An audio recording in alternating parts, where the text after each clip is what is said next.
sure is. And in the meantime, we can expect some heart-stopping action, some impressive gameplay, and some top-tier strategies all to boot. So, Seven, the pressure is on, but will they shine? We don't know who's going to win it. Could it be maybe one of the dark horses? Could it be the defending champions Alpha 7? I'm excited to find out who's going to be the champion. So am I. So prepare for this insane journey as we see all the global teams battle it out.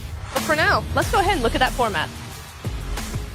Get ready. The PUBG Mobile World Cup is about to kick off. From July 25th to August 3rd, the best teams from around the world are heading to Riyadh, Saudi Arabia, for an all-out brawl in one of esports' biggest stages. So let's dive into how the tournament will unfold. First up, we've got the group stage, running from July 25th to 27th. 24 teams, split into 3 groups, red, green, and yellow, each playing on 2 of the 3 days. By the end of it, the top 8 teams storm into the grand finals, while the bottom 16 head into the survival stage for one last chance to stay in the game. The survival stage, happening July 29th and 30th. 16 teams, 12 matches, just 8 spots left in the grand finals. This is where every point matters. Every clutch can turn the tide, and every zone could be the difference between going home or moving on. And then it all comes down to this. The grand finals, the biggest stage, the final fight. From August 1st to 3rd, action-packed matches. It's a race to win it all. At stake, a massive prize pool, bragging rights, and the title of the PUBG Mobile World Cup at Esports World Cup Champions. But there's a twist this year, the Smash Rule, an exciting new way to claim the championship title. It's not an easy path, but a team can secure the championship through it. Here is how it works. After day 2 concludes, the match point threshold is calculated by taking the total points of the first place team on the leaderboard and adding 10 points. Then on day 3, the Smash Rule comes into play. Starting then, any team that reaches the match point threshold must win a match to secure the championship. However, reaching the threshold and winning a match in the same game does not count. The win must come in a later match. And if no team wins through the Smash Rule after all 18 matches, then the champion will be crowned the traditional way, based on overall points. So lock in your calendars, rep your favorite squad, and get ready for one of the biggest PUBG Mobile tournaments ever, live from Riyadh.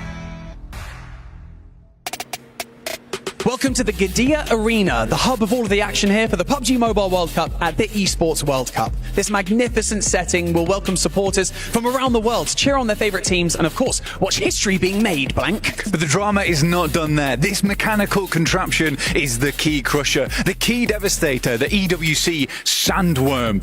And teams will be looking to throw the keys in here. Barney, will you be my lab assistant and show the people how this thing works? Of course I will be. This Crusher is honestly spectacular. I can't wait for you guys to see how it works fully when we're live. First of all, we'll turn that key.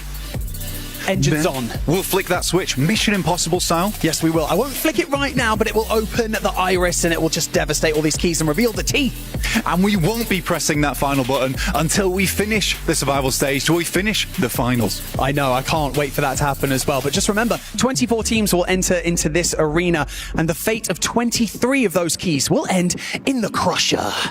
But the final leg will not be done there quite yet. After the winning team has the privilege of crushing 15 other keys in that finals, they will have the duty of lifting the PMWC trophy, which is stunning. It really is stunning, and we cannot wait for all of you to see it. And we also can't wait for all of our teams to enter the arena. Only one rules out rise above it all. Let's take a look at the club championships. This is the Esports World Cup Club Championship, the ultimate cross-game competition that will crown the best esports club in the world. Let's break down how it works. Clubs will be able to compete at the Esports World Cup and as many titles as they can qualify for. The clubs will then earn points based on their placement in each title.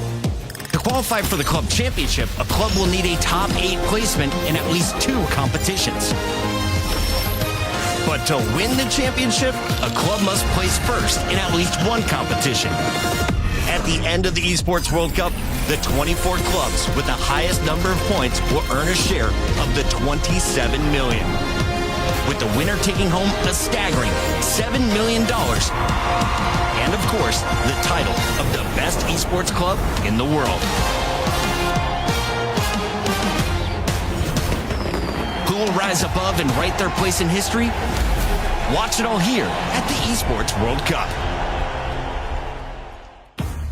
Welcome everybody to the STC Club Championship update. I am Veracity, joined alongside the wonderful Reflection. The wonderful already gassing me up. It's great to see you, Veracity. And look, Esports World Cup is incredible, and history is being made each and every week throughout the Esports World Cup in 2025. And the reason why is because we got the Club Championship trophy on the line. And look, the teams are competing not only for that coveted trophy, but also for the tremendous bragging rights. You're darn right. You know what? We also have a $27 million prize pool throughout the entirety of our club championship, which is alone amazing. But first place walks away with a hefty $7 million to their name. That's insane. And orgs, by the way, from around the world are competing for that very prize pool. And one of those teams is in first place. We're talking Vitality. 2,200 points is where they currently stand. They did so in last week's tournaments by getting a first and third place respective finish.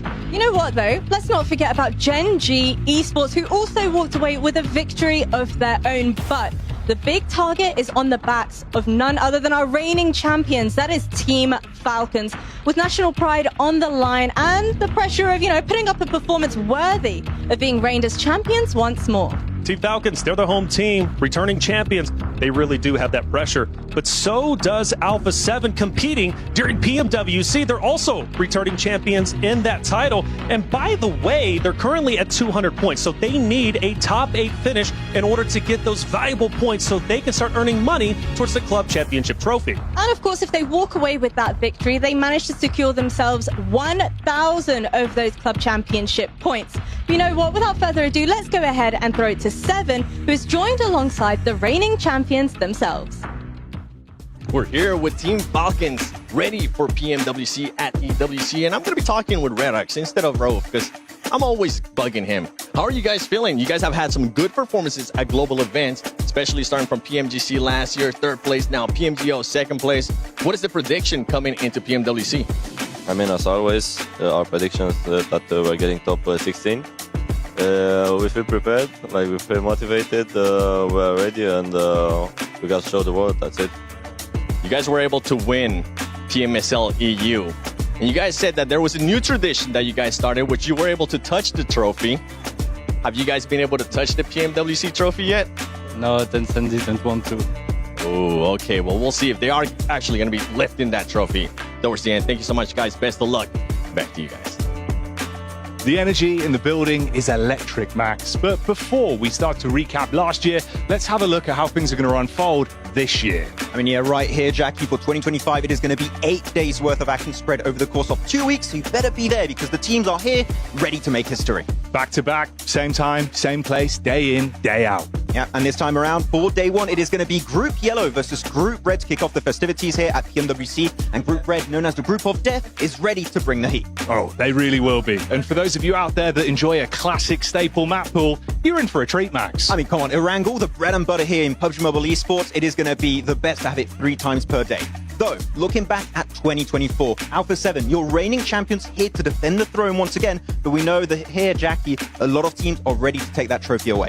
Uneasy is the head that wears the crown, and with Japan coming so close to getting their hands on the title last year, no reject. Who's the new challenger, Max? There's too many teams to count here. They're just going to be able to compete for it. But with that said, we should get right into the show. And actually, I'm a little bit late, so I'll see you guys in a bit. Get a move on. What's he doing? We'll see how long it's going to take Max to get back to us because it is going to be quite a bit of a run. But welcome to the PUBG Mobile World Cup at EWC 2025. My name is The7WG. I'm going to be your host, and I wouldn't be able to do this by myself. You know that Maximin's going to be getting here at some point. I'm joined by none other than Neptura. Neptura, how are you feeling? I am feeling fantastic. I'm super excited to be here. We're back on the desk once again. You see what I'm seeing right now, Nep? Is that Max Yes. running? Oh my god. Here he is. Are you okay? Are you overheating? Did I miss something? Oh, start. Hello. We're ready. Hi. Max, how was the run? How are you feeling? I need a bit of cardio. No, it's fine. I'm feeling amazing here, okay? It's hot out here in Riyadh, but it's especially going to be hot in the lobby because these games are about to be straight fire, 7. Maybe the best lobby that I think we have seen this year by far. Not even close. But you know what? We're talking about the teams. Let's actually take a look at some of the teams that are going to be participating here at PMWC at EWC 25. And boy, we got some new teams, and we also have some teams that we have seen for quite a while, Max. I mean, yeah. You got a lot of teams here that came back that are going to be trying to defend their title, like Alpha 7, right? But other teams that are back once again trying to get himself a good run. Looking at especially Alpha Gaming, I think a team that a lot of people are looking at here in Ipcho to maybe try and do well, but they're still trying to fix a few things here and there. The dockening. I'm just going to say it right out. We'll get to that. But you did mention it during that clip, Max. You were saying red group today, day one, we're going to be having group red versus group yellow. Red group being the group of death. And then tomorrow, that's a group that would actually get a chance to sit out, and we won't see them again until day 3 of group stage. I mean, having that one break day is very important in Ipcho, right? Going into it, if you have a bad start, it's a really good time to have that 24 hours to fully reset, know, okay, what happened, what went wrong, try and fix it going into your final day of the group stage, because a lot of teams, I would say, are trying to avoid that survival stage. They want to qualify from the get-go to make sure they got that final spot secured. That's usually what we expect. Would they hear one player, though, saying, hey, we actually want to get a chance to go to survival stage, which that was a bit surprising to me. Right? I mean, I always see that, though, and I'm kind of like, actually, you do want to do that because it is the way to go forward. I think you get more practice. You have more chance to analyze the teams against your team specifically. So, yeah, I do think that it's actually a really, really good idea in a strategic sense to actually play for that survival stage as well. Well, it might play out. It might put some extra pressure on the players. We don't know. Sometimes crazy things happen. One thing I do know is that I want to take a look at the Aramco Power Rankings because we got a chance to select some teams. I'm not going to talk about mine. I want you guys to talk about yours. Neptura, go first. Go first? All right. Well, Falcons, I kind of think that's kind of a given for me, at least. I think they're really cool. We've seen them do a lot of things globally. Good global experience, good to go. Weibo Gaming, huge hype coming in from them. I want to see more from them. We all want to see stuff from them. And I think they've got a really, really good chance of doing very well globally, which historically, since Nova, we've not really seen from their region. So I'm good to see that. Regnum Karya as well.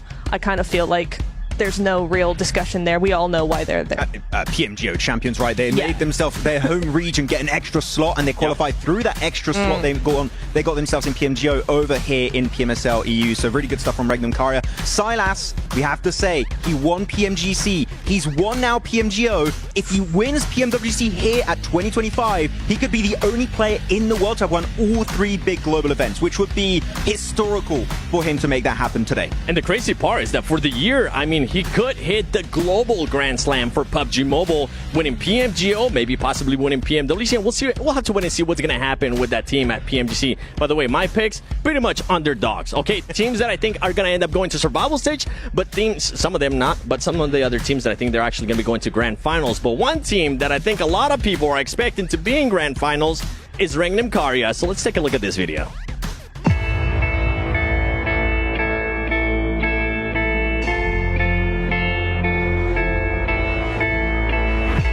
Regnum Karya esports have had one of the most emotional and unpredictable journeys in PUBG Mobile esports history. Just last year, they suffered a heartbreaking loss at PMGC 2024, falling short of the title by just 2 points. It was the kind of finish that sticks with you, the kind that can either break a team or push them to come back even stronger. And for Regnum Karya, it lit a fire. At the heart of this roster is Silas, who's chasing PUBG Mobile immortality. If Regnum Karya lift the trophy this year, Silas will become the first ever player in PUBG Mobile history to win every major global event, an unprecedented accomplishment. Beside him stand Wild and Loxy, the mechanical powerhouses with the ability to swing team fights in seconds. Tospic, though, brings consistency and calm in chaotic moments, often acting as the glue that holds the team together. They came into PMGO 2025 with something to prove, and they proved it. From the earlier stages all the way to the finals, Regnum Karya looked like a team on a mission. Their plays were sharp, their teamwork was on point, and when the pressure was highest, they delivered. They walked away as PMGO champions, not only lifting a trophy, but also securing an extra PMWC qualification slot for their region in the upcoming PMSL. That extra slot, it ended up meaning everything. In PMSL 2025, Regnum Karya started strong, but found themselves in a tough fight during the finals. And despite their efforts, they finished in 4th place, just outside the standard qualification spots for PMWC. After everything they fought for, it looked like the World Cup dreams were slipping away again. But the very slot they had earned by winning PMGO ended up saving them. Because of that extra spot, their 4th place finish was enough. They qualified for PMWC not through the front door, but through the one they built themselves earlier. From barely missing out on the biggest title in 2024 to becoming champions at PMGO and then scraping into PMWC through sheer grit and timing, Regnum Karia's 2025 season has been a roller coaster. And now, with a second chance on the world stage, they'll be looking to finish what they started. I mean, Regnum Karia has just been on an absolute tear. We saw what they were able to do at PMGO. Can they maybe follow that up here at PMWC? What are the chances looking like so far? I give them a solid 60%. Oh, so they need to share 40% between the other teams. That's quite low. Yeah. I think they're looking really good. I think they're just looking very strong. They're feeling it. They're feeling that success, right? And so I feel like at this point in time, feeling as good as they do, that momentum that they've got, this team that they have, the synergy they've been able to build, it's looking very good for them. You want to jump in? No, I was going to say, because looking at this team, right, these 4 players have stuck together now for the entirety of 2025 so far. Yeah. They have that synergy. They have that trust. Wild and Loxy in particular, when they're doing a play, they know exactly what the other guy's thinking. So when they're going for a breach on a compound, I'm telling you, Wild and Loxy, you don't want to go against them, because chances are, if they have a shotgun, you're not living more than 5 seconds, okay? You better be careful and hide. Yeah, 100%. It's so nice to see that synergy come through, and that's really something that you don't see other teams have, and that's what you're always trying to get to. That's the standard that you're trying to get to, is having that synergy between players to the point of where you know what the other one is thinking. And that's so important in that late game. Well, I mean, we're talking about teams that you don't want to run into. One team that I personally would not want to run into is Hora Esports. I mean, this team has been an absolute dark horse for me. They were able to perform well in their PMSLs as well. So before we even continue to talk about them, let's take a look at this interview.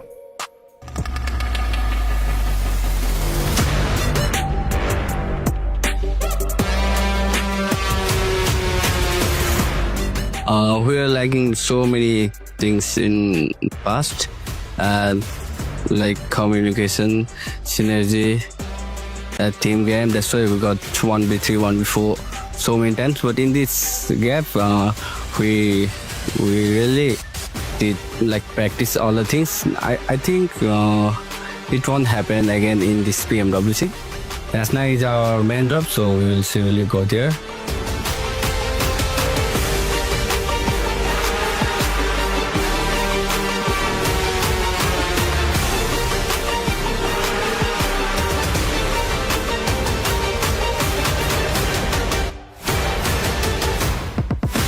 I never thought like I'm the star player of the team. It's just like fans or supporters, they just gave me the title. But I don't think it's like it will give me pressure. It just motivates me like to be called star of the team.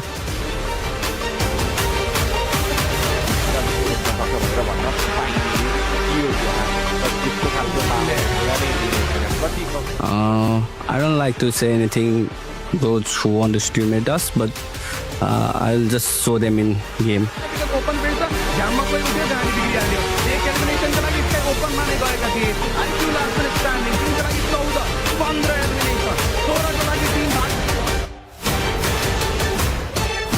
Thank you everyone, love you all and keep supporting us.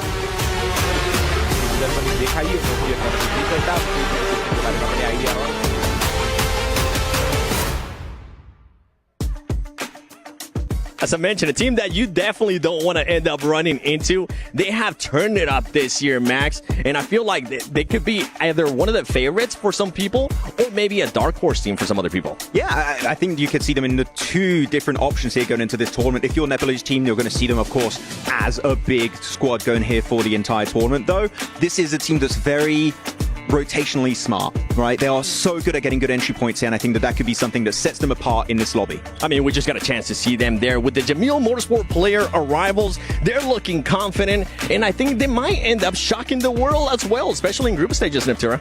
I think they could, exactly. I mean, this team gets a lot of pushback from actually being able to be very passive. They get labeled as very passive, but they're not. They're a very aggressive team. They're just not as aggressive at the get-go as you would see from a lot of other teams. So they get called passive a lot, but they really aren't. Yeah, they take fights that make sense. They're not a team that, I see you, I'm going to push you and fight. No, they think about it. If we get something out of this fight, if we win it, this fight makes sense, we'll send it. And they're a team that's very smart about it, but I see them a lot more as a defensive team. They get in positions ahead of the lobby, play defensively, hold teams at bay, especially with Sleepy. Is exceptionally strong with the DMRs, especially the Mini 14, keeps everyone at bay, and that just gives them a lot of space to work with in the mid to late game stage. One thing that I've actually enjoyed and that you were able to showcase on Instagram at MatsManCast, make sure you check it out, by the way, because is the macro play. They have just improved that macro play, and I think that's actually going to end up helping them out here in a global stage. Yeah, they know exactly how to leverage positions to their advantage. At any stage, early, mid, late game stage, it doesn't really matter too much. They're very smart, and it's down to the IGLing, the fragging potential, the team coordination. But one thing we need to talk about, especially too here, Neb, is going to be Mafia Ninja. The man in the shadows, right? Was part of DRS in the past, one of the most experienced players you will ever find in the path for PUBG Mobile esports, and this guy has been helping fix a lot of issues for the team, and they are now coming fully prepared for PMWC. And because of Mafia Ninja and how the team have been working so far, I genuinely would not be shocked to see them up in a top 5 position. I wouldn't be shocked either. No. I that's truly a team that I have going to the grand finals. Do you feel the same way for that team? Straight from group stages, by the way. Straight from group stage is a lot, because I think we're going to have a lot of teams that will put a lot more points forward. Okay. But I think if they can survive to that late game, they're very sneaky. You never know where they're going to be in the circle. If they can get that far, then yeah, I think they could do it, but it's kind of depending on how the rest of the lobby plays, I think. We had a meme during MSL CSA saying if they get past the 5-minute mark, there's a 90% chance they win the game, because they kept hot dropping. But once they fixed the hot drop versus upgrading Yasnai Polyana, they just had no issues reaching the 20 to 25 minute mark pretty much. Top 3 easily. Yeah, that was down to Mafia Ninja. You were mentioning other teams there. I think one team that you might have in mind that we were kind of talking about is Kinotrope Gaming. Yes. That's a team that you really want to talk about. I am very excited about Kinotrope. I really, really am. I think they're such an interesting team. They're not one that I've seen a lot of. I feel like this is kind of one of the first times we're going to see them globally. For certainly many of the players, this is their first global event. They only have Ozi-san, who we know from many years ago. Over the last few years, we've seen him a lot in the global stage. The rest of the players know. And when I saw them recently, it was like, hang on, who are these guys? Because they're actually really good. They're very aggressive, and they seem to hold their own against very experienced teams. So I'm very excited for Kinotrope. Me too. One team that I'm really excited for, and more than likely Max is going to agree with me, and I know you definitely agree with me already. Can you take a guess who it is? Starts with the W. A B and a G. Weibo Gaming, baby, because that could be one of the favorite ones to win this whole event, PMWC, because of the additions that they have had. Since the Nova era, where they won PMGC back-to-back, right? Have we had a team from China really getting close to competing? Tianba, you could maybe say, but occasionally. I am so hopeful that if a Chinese team is going to win a global event, it is going to be this roster of WBG. They have been so impressive in the PUBG Mobile Hong Kong Invitational in particular. Suk with the bow is a scary fellow, and you're looking at 33Z, you're looking at Order, the fragging duo. Order in particular, this guy, he is experience incarnate, and I think that with the way they played in the Hong Kong Invitational, chances are they could win this trophy here in Riyadh. Well, Max, we're talking about all these teams, but we're missing one team, the main team. And I'm sorry I have to do this, everybody, but we got to talk about the defending champions. Alpha 7, barely making it into PMSL Americas. They were scaring us at one point. Reflections and I were like, are they going to make it or are they not going to make it? Luckily, they did end up making it. They're defending it. Is that one team that we're feeling like they're actually going to be able to win that back-to-back, Neptura? Do you want me to be honest? No, I want you to lie to us, no, please. lie to us. Yeah. No. Oh, why not? I think the lobby is the strongest it's ever been. I think we have way too many contenders that play too similarly to A7. Very aggressive, very quick. That they might just, if they don't fix the certain cracks that they have at the moment, they could fall through them. Max, I see you pondering in your head. Am I agreeing with this? Am I not agreeing with this? Like, you put it really well, so it's hard for me to disagree, but I want to say that there's a lot of potential on this team. Oh, yeah. We saw Squash, like Mafioso, Revo, Cario, we know those guys. They've been sticking with the team for ages now.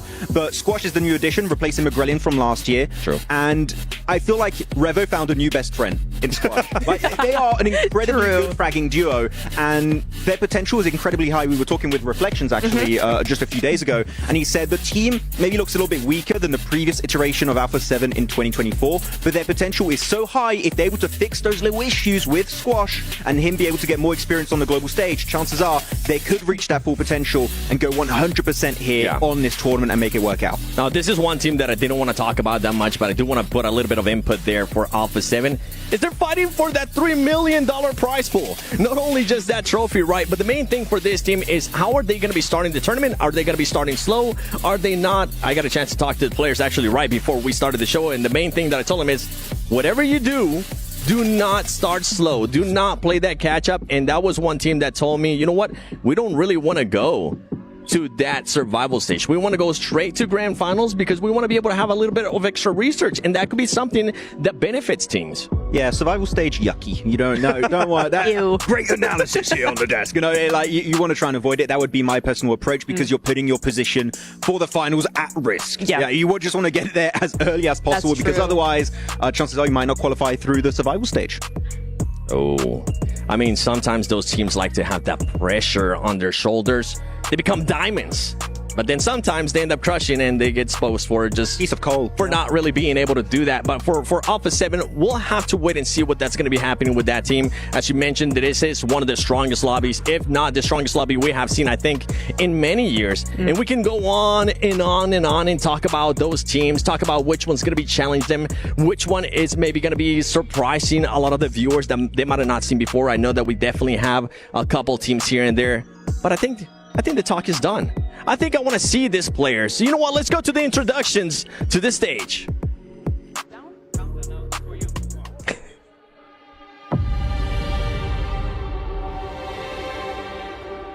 The goal isn't to simply compete. It's to bend, break, and dominate your opponents. This week is going to be absolutely phenomenal, and I cannot wait to see what unfolds. My name is Barney Banks, and I am privileged to be your host for the PMWC at the 2025 Esports World Cup. 24 teams will enter the Gidea Arena and battle through the group stage, the survival stage, and of course, the grand finals. All with $3 million in sight, and of course, this stunning PMWC trophy. But let's not get ahead of ourselves. I think it is time to kick off today by introducing your teams for day one of the group stage, starting with AXTMG.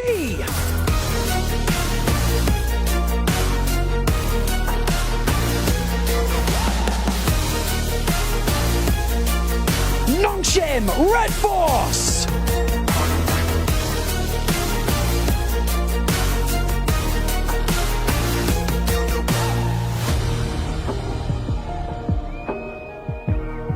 Weibo Gaming.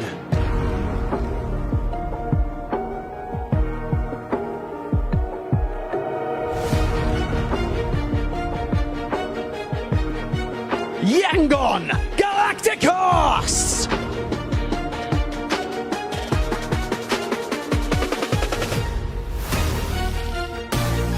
Hora Esports.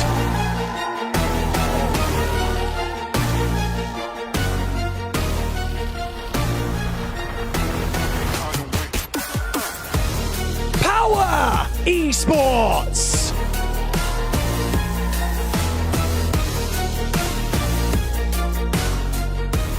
Regnum Carrier Esports.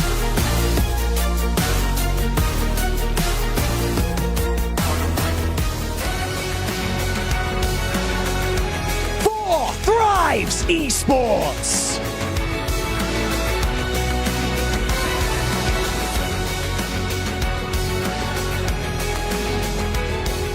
Fireflux Esports.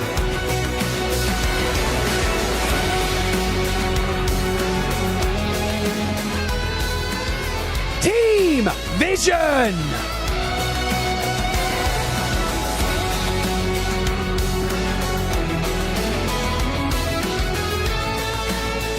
Forwards, rage!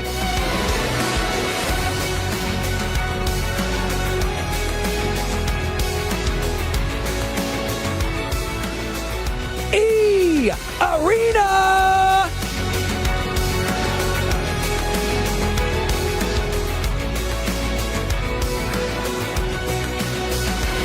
Team Secrets!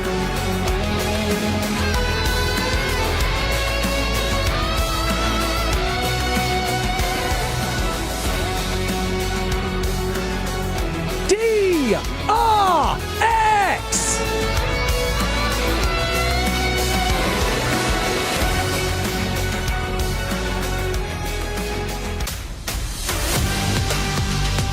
And now, your reigning club champions, Team Falcons!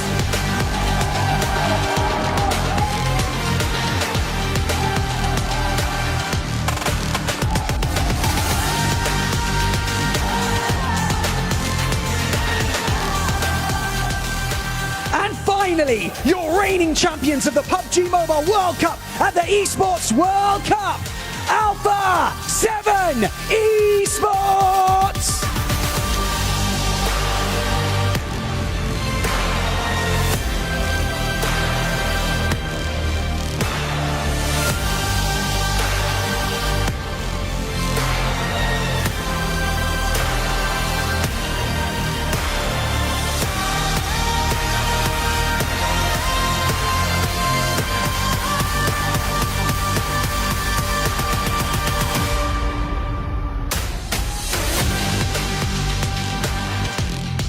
The journey to this point, it has been tough, but the real work begins now. It is going to absolutely pop off here on the main stage, so get comfortable. Who has what it takes to perform under the bright lights? Could the reigning champions do it once again? We spoke with Alpha 7 Esports earlier this week to find out.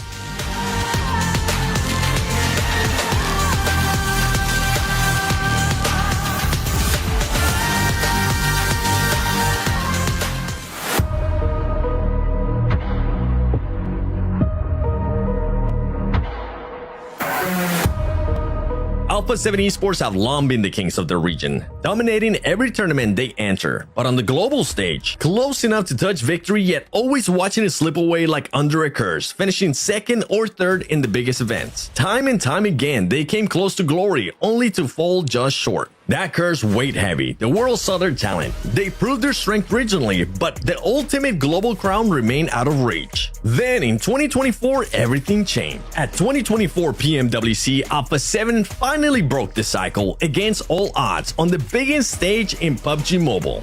They delivered the performance of a lifetime, champions, the first team from Americas to ever lift the World Cup. It was more than a victory, it was a statement. But since then, the roster has slightly shifted with McGrellin out. At the heart of Alpha 7 is Revo, a PUBG Mobile legend and basically an MVP magnet. The guy's consistent, clutch, and always in the spotlight. Revo jumps out the 364, and that's the second as well. Revo. Then there's Carrillo, the team's IGL and mastermind who calls the shots like a chess grandmaster, always 3 moves ahead. Mafioso and the newcomer Squash bring the heat with insane mechanics and nerves of steel, ready to turn any fight on its head. And honestly, Carrillo's not just the brains, he's got the highlight plays to back it up and he's hungry for more. But being a champion means the target on your back never goes away. Alpha 7 entered 2025 with a different kind of pressure, the pressure to defend, to prove that last year wasn't a fluke, that the crown belongs to them.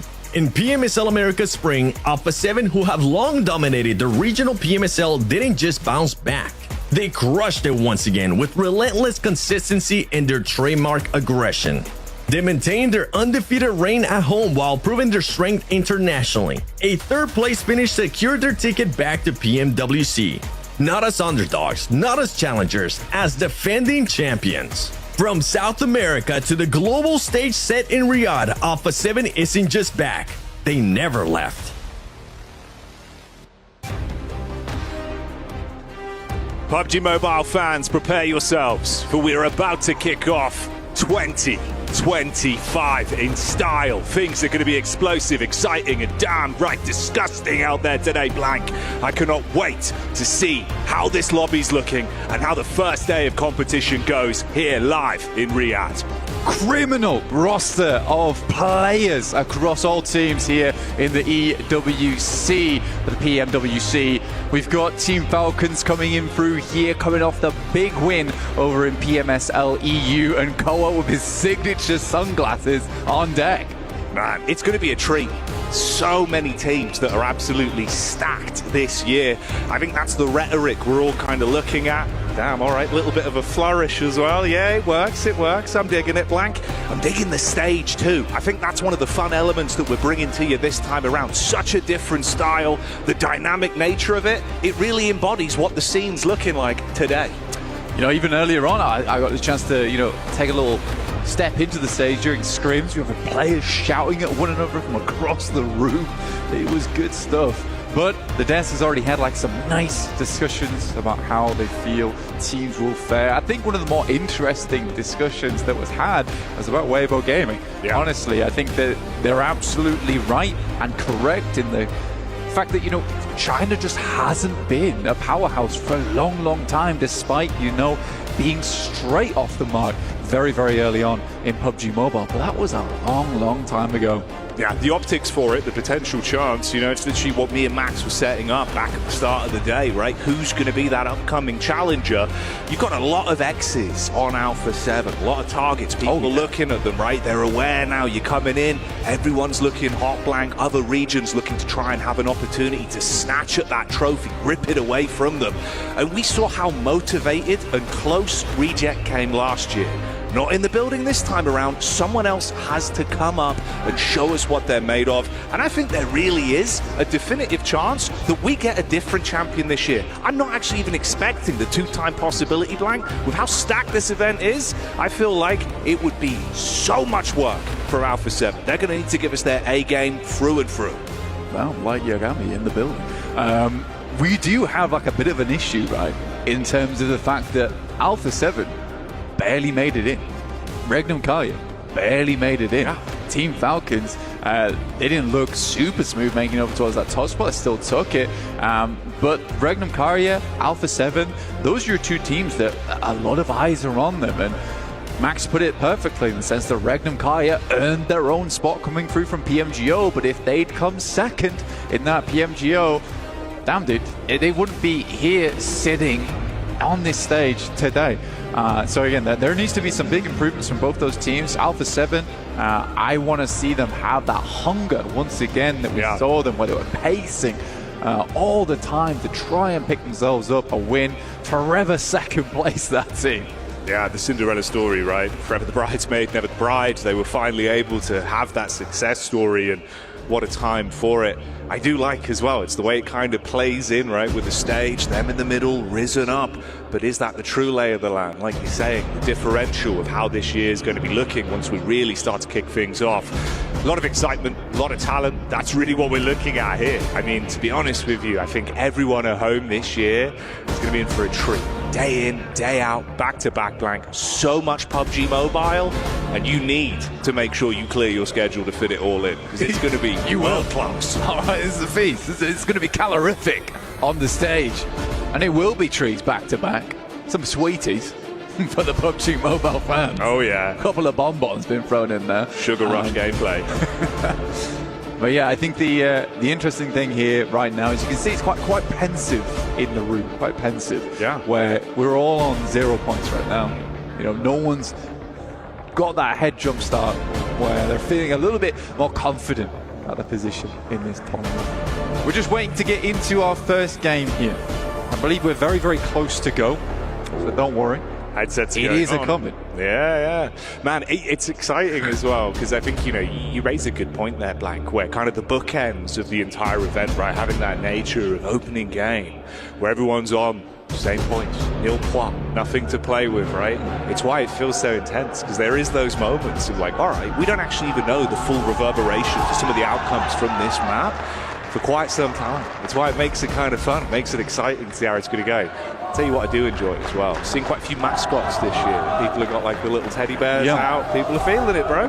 I'll tell you what, the mascots are out, the jerseys are starting to become a little bit more creative. It's quite nice to see, honestly. I think Alpha 7 did have like a little bit of a part in that.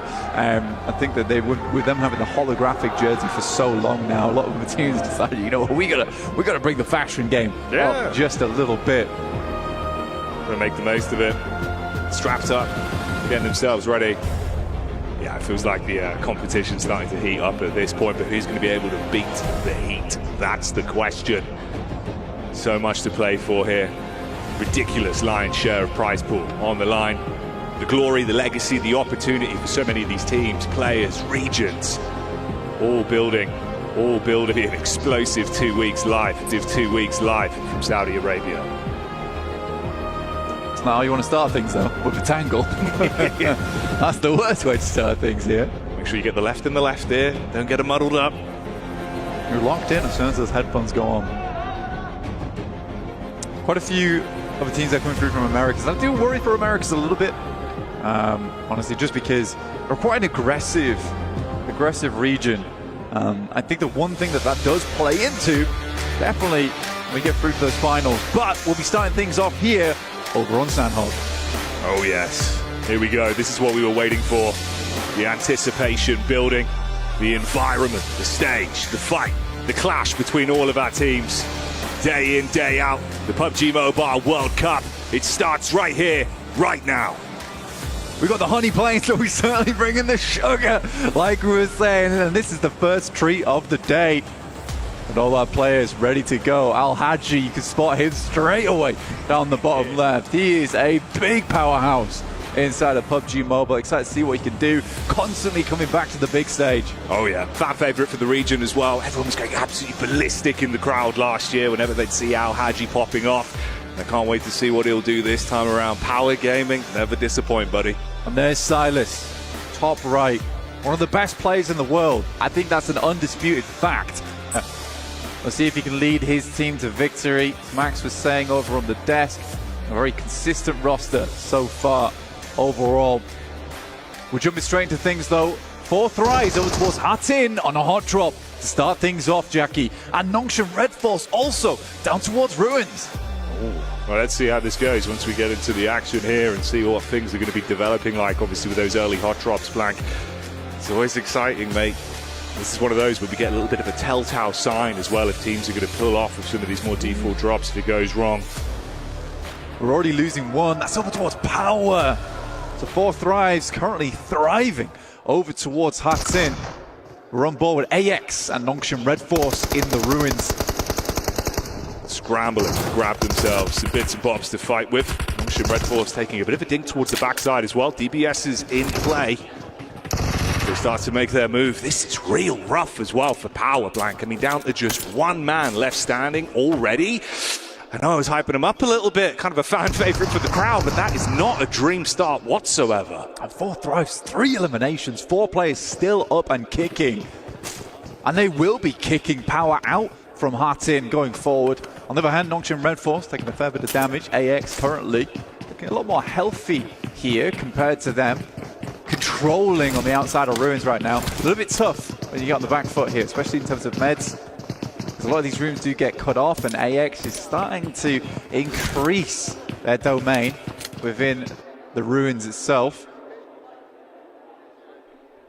Yeah, opportunity to play with though. Some weapons established there. Henry in the back line. With the DBS on deck as well, waiting for the close range. A little bit of scouting, keep your distance. No overcommit, they're aware of each other. This could be good though for Team Falcons, of all teams actually. Head up towards that north side. We know that Ralph does like to scout out towards Ruins in the first place, and with the circle going over towards the east, if you can cut out 2 teams from Ruins, you open up a very consistent, easy path over towards Painan. Here's a replay coming through for the action that went down over towards Hatin. It was a rough and tumble of a start there for Power. Yeah, brutal on the replay, catching the highlights from that one actually for Power Gaming.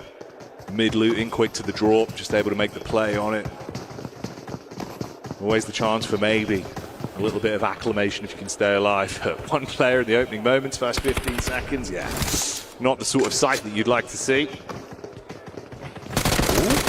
Nice. Beautiful peek on it, Blank. Yeah, good catch. Very, very good catch. And again, to be honest with you, AX, with the amount of control they've had throughout the entirety of this fight, they want to conclude this soon. They know they need to go towards that eastern side where our circle popped. Equal trade so far. Looking to close the gap with the DBS, but the quick burst back over, looking pretty good actually. These trades though, so messy. Either side taking heavy hits, looking to see if they can convert. DBS just spamming out the shots. Need to play medic, get Henry back on his feet. Got the elevated fight, wide swing out on the corner, drop down into it. And there you have it. Come out on top in the end, being able to shut down the Red Force. Nongxing out on that one as AX will survive. Bit of a nail biter, but they get through it. I mean, for AX, fans of that team will be very, very pleased with that one. And honestly, it's not what I was expecting. I'm happy to be surprised in that as well, because the control they had on that fight was spectacular. A lot of teams, when we see like this kind of an improvement and then heading over towards EWC, it was sort of a surprise pick for us coming through. I was excited to see it. I'm very, very surprised to see that kind of control coming through early. Now, the question is whether they can do that kind of thing to a much more consistent team with Lobby. We're looking at scarier teams. Alpha 7, DRX, Ragnar Kaya, Weibo Gaming. Can they kind of have that success versus them? We'll wait and see. But to start things off, that was very, very clean by the books. Even just to get the nerves out of the way immediately as well, like the caliber of the stage you've immediately been thrown into, mate. It's one of those where that feels so good for you compared to the outcome of losing that. Especially as a special invite as well, because in a lot of instances when we have that invite come through, a lot of times that team doesn't do amazingly well, but it's nice to have them here. But this is a very keen team to start things off, so I'm impressed. I'm impressed to start things off. Here's Regnum Kaya on your screens. Currently up towards Cal right now on the north side of the map, locked in a fray though with Weibo Gaming. We might just be able to get some answers nice and early. Weibo versus Regnum Kaya, how that pans out. The well-known player, Order, star-studded player, in fact, in Order, has had so much success and consistent success over the years. Order versus Silas, that could be a very, very fun matchup. We can check in as well, of course, with our reigning champions at the minute, Alpha 7. Got Mafioso doing a bit of scouting work as well, the only player separated away. Squash, another big talking point that we'll develop into over the course of the event as well. Ciari's performing here. Bit of a new look. It's like 25%, I think, the maths on that one, Blank. Yeah. Well, I mean, that's always been the case for Alpha 7, is just finding that fourth player. It's never been easy for them.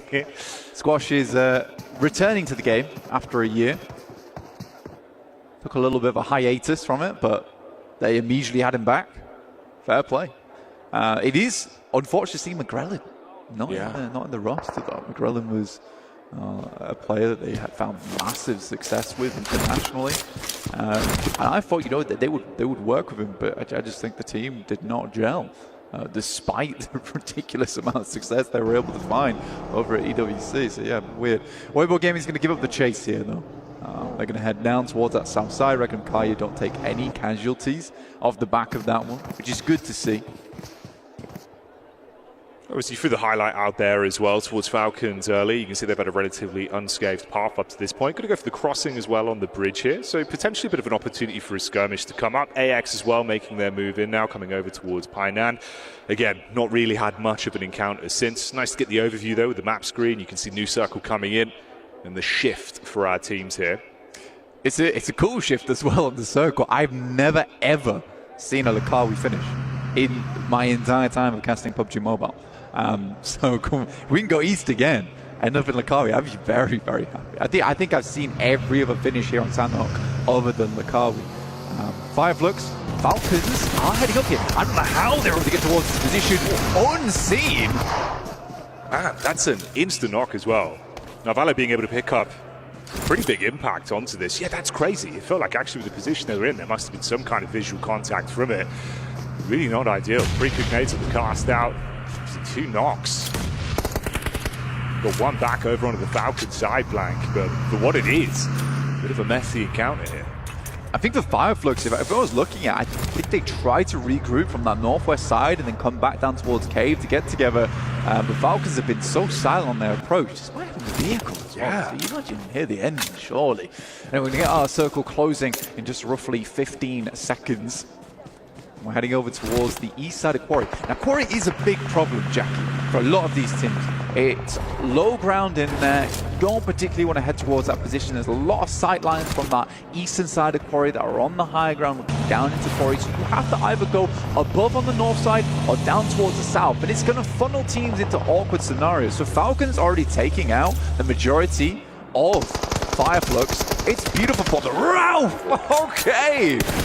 Oh, mate. You say taking out the majority, they might actually just take them all down at this point. Being able to track them all down there, perfect peek in, gets the drop on them, literally. Now, there has been a bit of a proverbial dinner bell that was rung, and that's AX on the rotate over. They would have heard some of this gunfire release, trying to at least carve a path back around. Don't want to half commit to this, seeing the Falcons are up on high.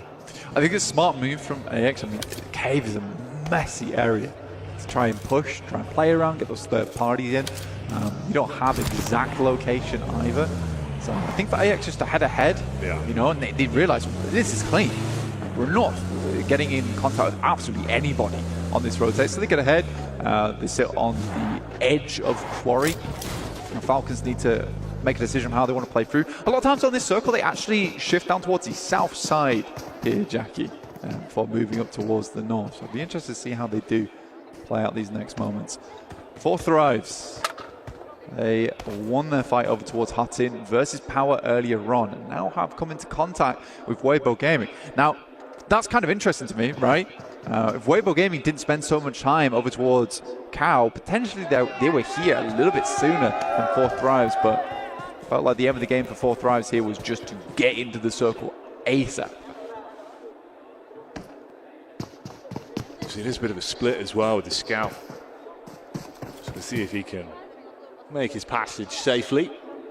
The solo head count, obviously Scarface, the only man left from the squad after the cave shenanigans that we saw, tucks himself in, and then you have Easy on the long old quest. He tanked himself up, late loot, just trying to make his way down. Obviously that was Power Gaming losing absolutely everyone bar Easy in the opening few seconds. Come on, let's head north. Let's head north on this circle. Just show me one Lukawi, please. Fun area of the map right now. You got like a lot of high ground that slopes down over towards Kampung, over towards the Kari itself. It's a little bit open on those high grounds as well. There is more buildings down towards that eastern side, but that means you are picking up the low ground early on. If you have to move out that area, it is a death sentence. Playzone takes down Toshvik. Now that is interesting. I don't know how that's happened for Reg and Kaya. They have really damaged on their escape outward. And you cannot afford to dilly-dally. It's time to lock in. And they're going to have 2 teams ahead of them as well. So the pathway forward is going to be a bit rough. Toshvik on the knock. You've got Weibo as well with the damage coming over the top. Before it gets close combat here, I mean, potentially the DPS. You've got the crossfire set up just on the doorway, but it's the nade usage that could make the world of difference. A few of them are back pocket. Already a bit of splash damage over. Slight peek on the angle. Oh, hang on a minute. This really is a dinner bell. You got the third part just on the top of the ridge as well. The thing was this though, Jackie, this is exactly what I was talking about. That high ground looking down to Lukawi is horrible to play against. Before Thrives though, they just need to worry about getting backstabbed. I think Team Vision has made their way on over, and there's Volt already finding T24. There's Angdon Galacticus finding Regnum Kaya, the entirety of them as well. Goodness me, just waiting for them on the wings there. Yeah, fragmented, one knock into Toshvik, everyone else just being shot at from 2 separate sides, and it really does start to crumble. This was 4 Thrives who were setting themselves up to get the third party down from the top of the ridge. Like you said, they've been ran up on, and it's not looking good whatsoever. Quickly, they are dispatched. Mopped up like a spilt drink, Blank. It was a great push through from Vision. Honestly, Volt does a huge amount of work in that instance. I'm surprised that 4 Thrives fell for that so suddenly, and I think that's because they got a little bit too aggressive down towards the position early. And that is always the difficulty taking that high ground, that your back is not protected. Aura though, no fear. Certainly feeling it now, it's a little bit. Soaz from DRX. of all teams, down towards the south side of this, actually getting slightly involved. And it's nice to see, Horror getting aggressive, because it's exactly what Neptera talked about on the dares count. Teams maybe see them as a bit of a passive team, but no, they've got a little bit of a bite to them. Oh, yeah. Don't want to get those hands too close, they'll bite back. It's rough for Order as well, how he was setting himself up. Actually quite nice with the cook on the nades. You can see he was trying to just go in for the knock, didn't expect the shot from the side, instantly downed, and then fully committed because of it. Yeah, DRX might actually have a little bit more to say about this one, the longer it develops as well. You've got a good read on it. Oh, hang on. Yep. Alpha 7 now, dropping over. Mafioso trying to bail out. Damage comes through. Quick damage on the Carrillo. There's the pre-nade as well. Oh, nearly, mate. Couldn't get it through the window. Yeah, I mean, that's a nade you should not be missing here in EWC, right? I don't think you should be missing those kind of nades. For Alpha 7, now they're surrounded. Revo, Mafioso, keep things under wraps. Team Secret, they're coming over towards that building, over towards Revo is. He's got a big task ahead of him. It was a cook on the nade, cast it out, doesn't look like it's going to be on target. Vision as well, scrapping meanwhile on the left-hand side of the feed. It's all kicking off. Damage back down onto 4 primes. That was the replay that we had there with the real action here. Let's see how it goes. There's 4 teams in this compound, dude. This is unbelievable. You've got Yangon Galacticos, Alpha 7, Team Secret, E-Arena, all battling for control here. I think Team Secret picked their moment very nicely. I think Team Vision maybe missed their moment there. But it could have come down slightly earlier, as opposed to looking over towards this fight happening between Weibo as well as Horror Esports in Lakawi. I think DRX does have a nice spot, over on this eastern side. They can stalk the opponents on the west. Yeah, it feels like they've been picking their fights nicely as well. The one pick they were able to find was good timing on it. They're not overcommitted. They're playing the long game on this one. Everyone being so closely grouped, there's a lot of potential for a big point earner the longer it goes on. A lot of chip damage being thrown out between these teams as well. Weibo going down in the meantime. Another squad eliminated as they are thrown to the wayside. It's been so rough as well. Mafioso consistently just taking so much damage, having to tuck in. Really doesn't have an angle to fight from at all. Smile. Be happy with that one on the peak back over. Good tag straight up. Say goodbye. It's good unleash over towards E-Arena. Very nice angle to play in. Mormon goes down after all. Maybe Team Vision didn't miss a trick after all, by the way. If you can clean out Horror Esports, they have a very nice ability to kind of sweep on this eastern side. But I'm very, very excited to see who wins out on this compound eventually. Here's Marcelo. Again, this is what they wanted to do in the first place.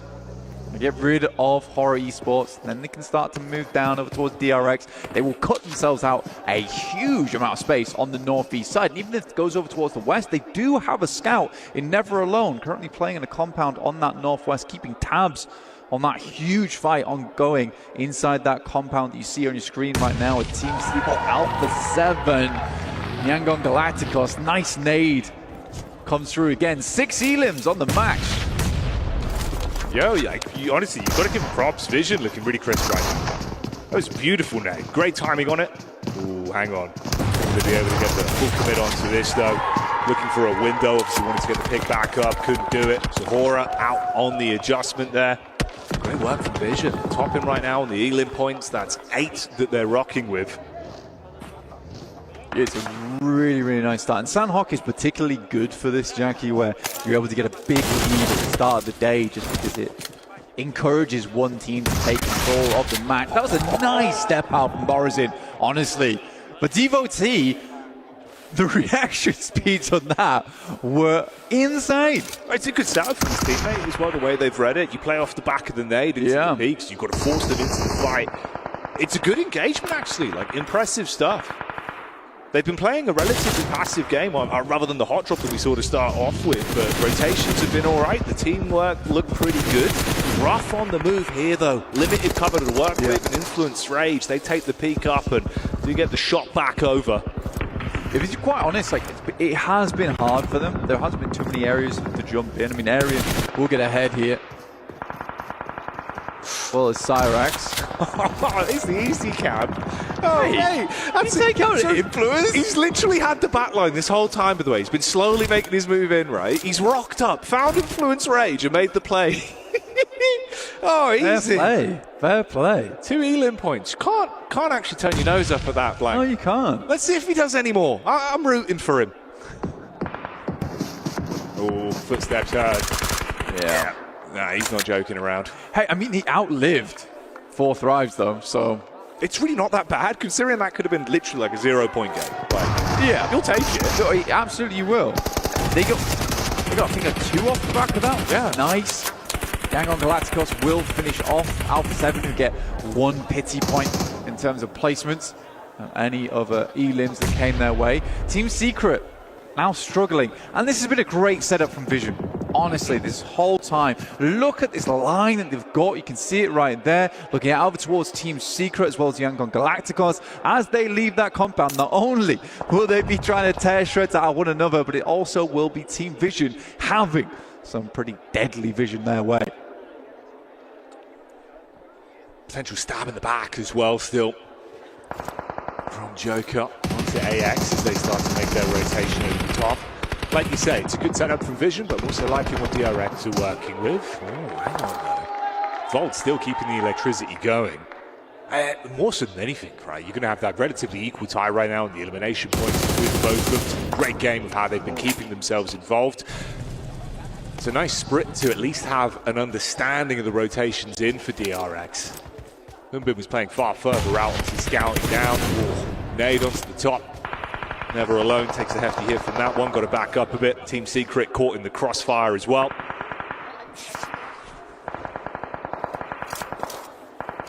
Smile finding a lot of Team Secret there, so stolen away, a lot away from Vision, honestly, on their exit. You can see there that Yangon Galacticos, 13 elims this game. An absolute galactic performance from them. Irina goes down.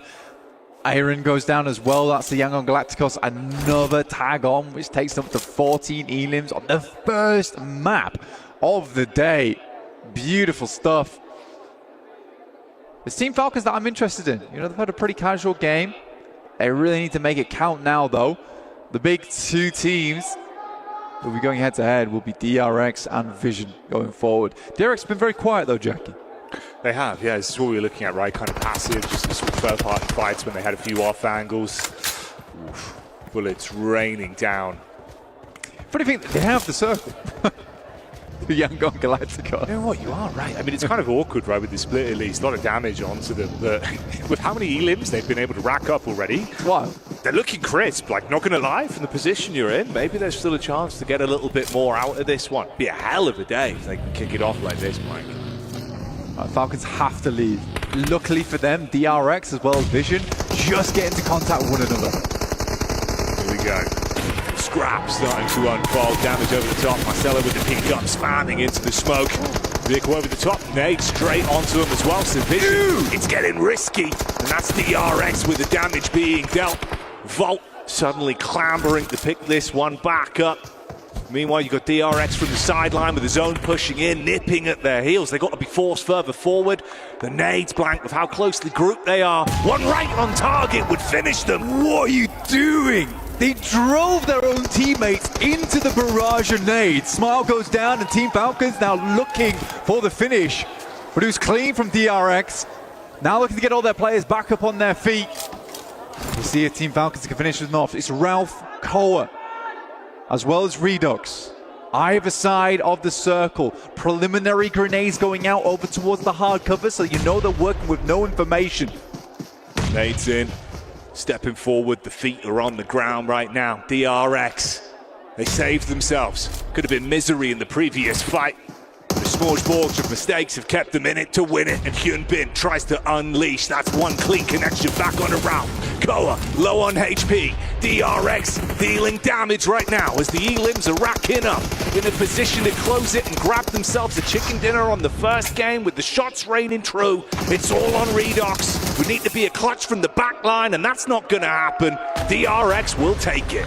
Yeah, coming to play here. It's not quite D plus Q, but DRX are looking good on the main stage. Very, very nice to see here for them. Team Falcons will take that second place. It's a good position to be in for them, Jackie. It really is. Beautiful start. I mean, hell of a start to the day for Yangon Galacticus, right? Like the E-limbs, absolutely beautiful. You're taking really heads-up fights. You've been able to build up that momentum. For a first game, that's the performance I'd want every time. Yeah, we didn't get the chicken dinner blank, but the blood's pumping, the comms look clean. That matters a lot. No, Ralph doesn't seem to lose that game, but I think that they should be happy. They were working with little to no information there, and they really had to cut it down to the wire moving out from that blue. They were banking on Vision and DRX actually fighting one another, and it took so long to get involved. But what was that car blinding? Mate, it just felt so confusing in the moment as well, right? Because you're like, why are you backing your teammate? You've got the intense fight here. What is this playing? Like, where's this going from? The comedy of error that then just unfolded into everyone, obviously, having to be closely grouped. You eat a nade, no spacing, nothing you can do. The difference of one nade is just completely removing them from what was otherwise a really great sort of mid-flow of the game. The game was unreal from Vision, and to end in an embarrassing moment like that does feel rough. They still get themselves a lot of points on the back of it, though, Jackie. They really do. They really do. And a lot more action to come. So join us after the break.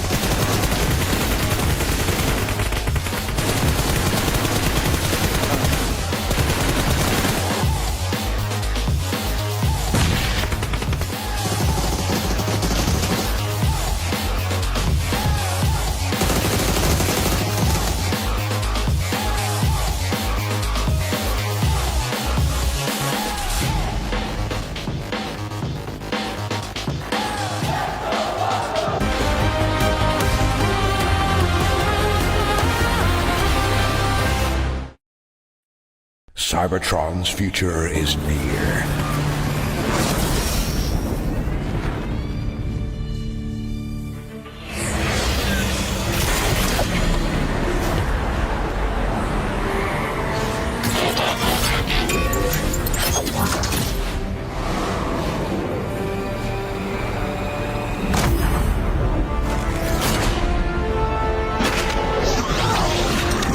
Autobots, roll out!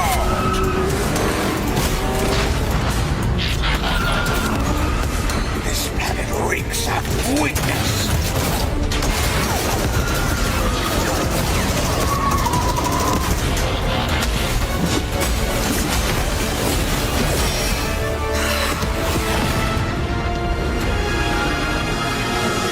Your courage reignites my spark. We'll crowd a new load of Cybertron.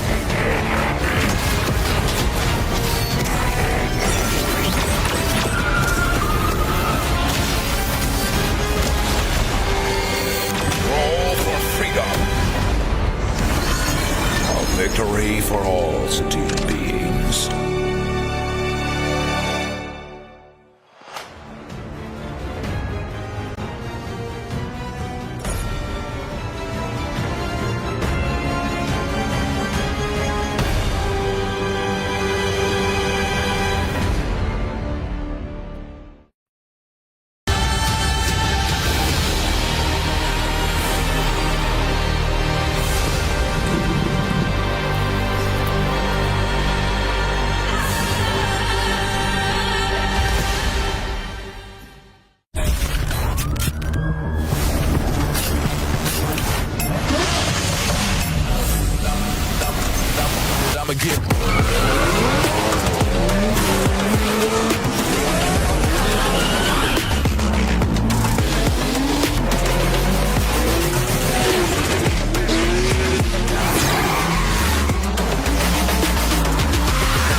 What a first match that we have had here at PMWC at EWC 25. Boy, I was not expecting DRX to get that win, Max, but they came out on top. I was like, there's no D+ here. But DRX are the new D plus cap. Does that make sense? I don't know, maybe. But South Korea here to play. It feels really good. And really good entry point to the East, playing it pretty safe, waiting until the very end. Got a really good nade onto Vision that really just unlocked the potential for them to win that match. It felt a bit like an underdog type of game, right? You were telling me that a lot of these teams, I mean, big teams that we were expecting to do good, they didn't end up performing that good. One team that actually ended up surprising me, and I feel like it surprised a lot of us, was Yangon Galacticos. The amount of eliminations this team got. They're like, what the hell is happening in that Alpha 7 compound? I guess we'll send it and just eliminate everyone. They got almost double-digit eliminations that game, if I'm not mistaken. Yep. So Yangon Galacticos, I think a lot of teams here qualified through PMSLs. They made it through PMCL, the Challengers Cup, and people not really looking towards their direction too much and actually getting a really good start here on Sanhok. I mean, Neptura, them being able to achieve 14 eliminations, that's one way that you want to be able to start PMWC. That is wild, and I think it really is down to all of those third parties because they were really on top of the ball when it came to actually finding those opportunities to get those eliminations. A lot of them were through those third-party opportunities. They were just like, oh, there's an angle, there's a team fighting, there's an angle, let's get that angle and move on. So really, really good stuff from them. It's nice to see them step up like this. Yeah, I mean, Team Vision here getting themselves a third place with 10 eliminations. Two teams able to get double-digit eliminations alongside Yangon Galacticos, and they had a really good third party onto Hora versus WBG. That fight was just stretched out to its absolute limits. I think it went on for about 5 minutes, if not more. For way too long. Yeah, and they were like, well, this fight is kind of stupid. It's taking this long. So like, we're just going to roll on in, get those stragglers, get the few points, and after that, get a nice transition to go fight DRX. Yep. Unfortunately, DRX had nades, as we did see, but it was a really good start from Vision that after all of the teams that came out of MENA, I was really not having high expectations for Yes. That was a massive surprise for all of us. I feel like with Team Vision, the way that they were able to perform here on this first match, something that actually ended up surprising me. I was expecting to have one hot drop. Instead, Max and Nep, we ended up having two hot drops. We did. We had two of them. And then we had, what was it, Power also with Fourth Thrives, that's right. But then we also had Nongshim Red Force and AXTMG, Max. Yep. What a weird one. Weird. Because normally AXTMG, for those who know, looking back at BMPS, they drop Northwest Island. They drop on the mountaintop. I think they might have been scared of a possible flex out of Power and Fourth Thrives outside of Heartin. So like, we're just going to give that space away and go for Ruins instead. But Nongshim Red Force dropped there. Like, that is a known fact. And they still try and take it away, which I don't know why, because that's a bit unnecessary, but they win it, so I can't complain too much. I want to pause it, though. Was it on purpose?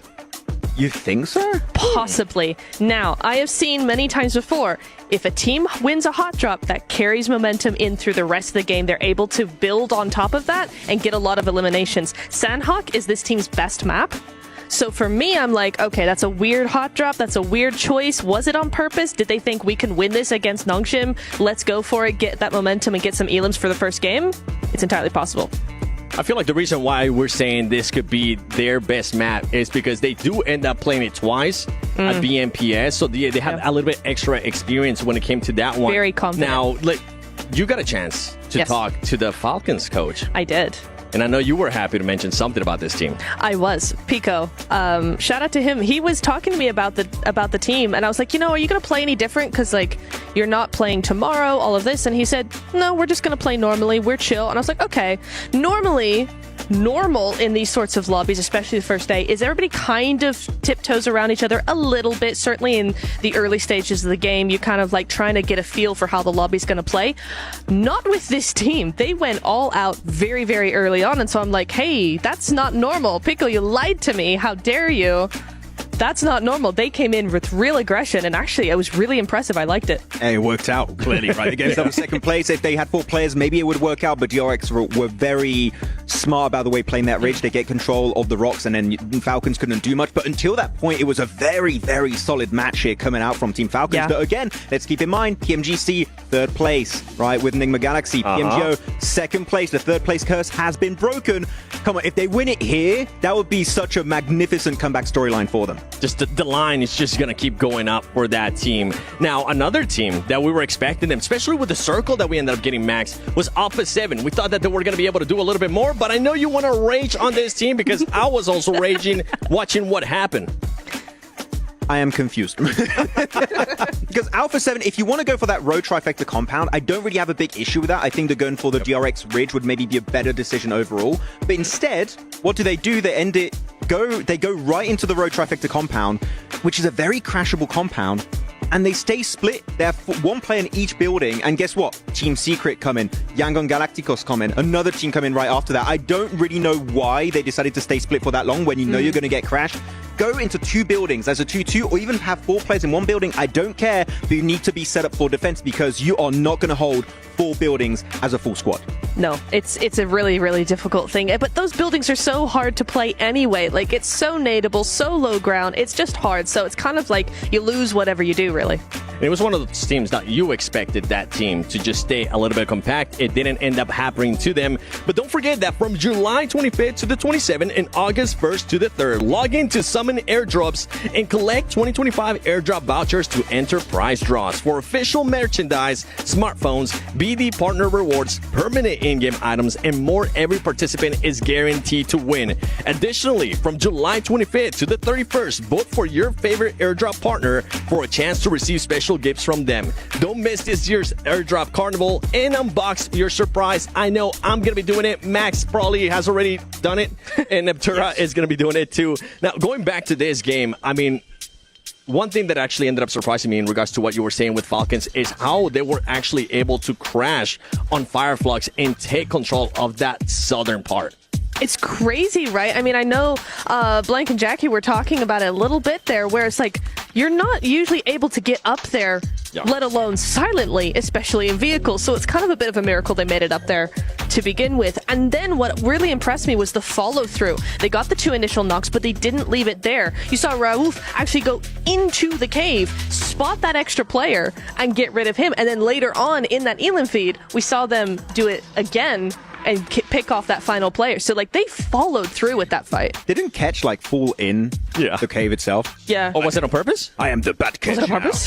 He had an entire backstory in that cave where he got spotted out by Raoul. But it was an interesting fight. Cave is always a little bit weird to fight around. Yeah. But it worked out at the end. And, Falcons able to just maneuver their way through and make it out. It definitely did. Do you think, I know that was the only Sandhawk that we're going to be playing for today, but going into tomorrow, do you think these teams are going to be able to maybe readjust in regards to the hot drops, Max? If you're talking about AXTMG versus Nongtrim Red Forces, like that one hot drop, I think that I want to see AXTMG give up on it. I do too. Frank, because even though they won? Yeah, because it's a 50-50, right? Yep. If they lost one player, guess what? Your chances of making it that far in the game is going to go down drastically. I think you go back to Northwest. Guess what? Camp Alpha is open. No teams dropped there, but we're also going to have different groups now I think about it. So maybe you'd have to think about it a bit more. It might not be free tomorrow, but the previous drop was fine. Yeah. If you can go there again, just go and play your game. Now, Neptura, for this match, you got a chance to talk about Team Falcons. You got a chance to talk about some of the other teams as well. Is there anything that kind of surprised you from what you saw here happen in the first game? I kind of want to say actually Team Vision in the final phase up against DRX. I thought they could actually win it against DRX. They looked really mobile. They looked really aggressive. They had that momentum going. Just DRX's nades were able to pull through.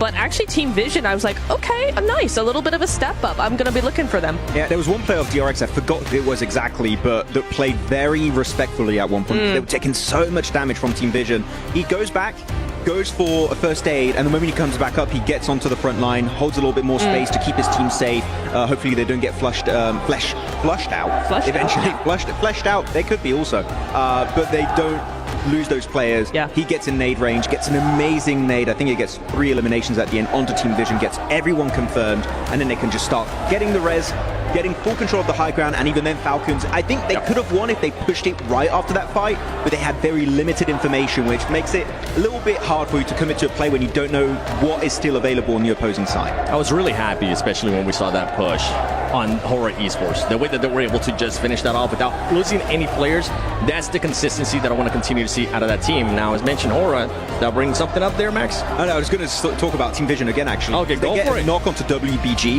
Yes. They instantly send it. So they were nice. so confident, which you know some teams that maybe are playing for the first time at a global event, they're like, no, WBG? Who the hell is that? We're going to send it regardless. So I love to see a team like that. They're seen as an underdog. Be confident. That is what you need if you want to go for the trophy. I mean, the crowd is hyped. I'm hyped. I'm glad that we got a chance to see Falcons, and kind of like, in a way, some of the top teams as well being able to at least put up some eliminations under here. Now, I want you to give me just a quick name. Going into Erangel, which team are you going to be looking at, Natura? WBG. Ooh, okay, Max. Regnum Karya. Okay. Well, you know what? Let's send it over to Blank and Jackie, and let's see maybe which teams you guys have in mind. Hey, thank you, Seven. I'm excited for this one, man. You know what? It's a spicy question. I'm liking it. He's not only desk hosting, he's cast hosting, he's doing it all. Go on, Blank. Who do you think? Who's going to show up here today? In terms of what I'm looking at least, I'm kind of looking at Power, to be honest with you, and their drop over towards Yasnaya, right? Yeah. Because there's a potential chance that they drop alongside with Weibo Gaming, and I'd be interested to see how that hot drop happens, because a lot of times, you know, you can comfortably control Yasnaya on both sides. I do wonder if Weibo is going to be a little bit unhappy with a team dropping with them. We'll have to wait and see, because a lot of these drops can change. Also, Team Falcons in PMSL EU, they really struggle with Papada Supermassive actually dropping on top of them. In Pachinki, it really hurt their league stage. I'll see if some